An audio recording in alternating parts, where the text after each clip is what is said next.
उसकी झलक हम सबको यदा कदा मिलती रहती है, लेकिन वो झलक संयोगवश मिलती है। एक बार हम उसको समझ लें, उसका सूत्र, तो हम जानबूझकर आयोजन कर सकते हैं। जब चाहे हम ध्यान मगन हो सकते हैं।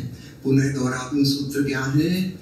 वर्तमान के क्षण में होना, पूरी तरह सजग चौकन्ने होना, विश्वपूर्ण होना और स्वीकार भाव में, नॉन जजमेंटल, जो है जैसा है हम राजी हैं। बस ये 3-4 बातें हैं। जहां ये 4 बातें पूरी हो जाती हैं, वहां हम पाते हैं हम किसी दूसरी ही दुनिया में पहुंच गए और हमारा जीवन रूपांतरित हो जाता है।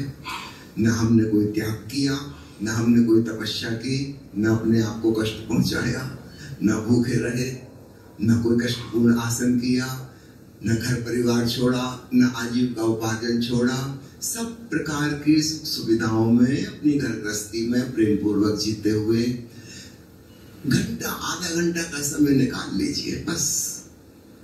और वो भी शुरू में ऐसा लगेगा कि समय निकालना पड़ रहा है। जब एक बार आप रसमगन होने लगेंगे और वो ट्रिक आपके हाथ लग जाएगी, फिर अलग से भी समय निकालने की जरूरत नहीं। अपने सामान्य जीवनचर्या के काम धाम करते हुए जब याद आ गई, हम पाएंगे हम वहीं पहुंच गए, क्योंकि वो तो भीतर है।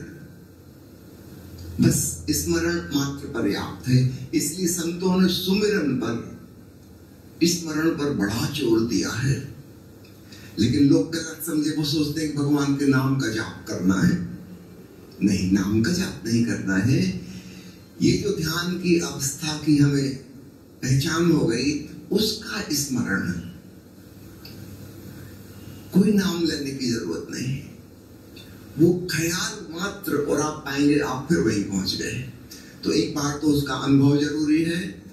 तो हो सकता है 10-5 दिन में आपको उसकी गहराई मिल जाए।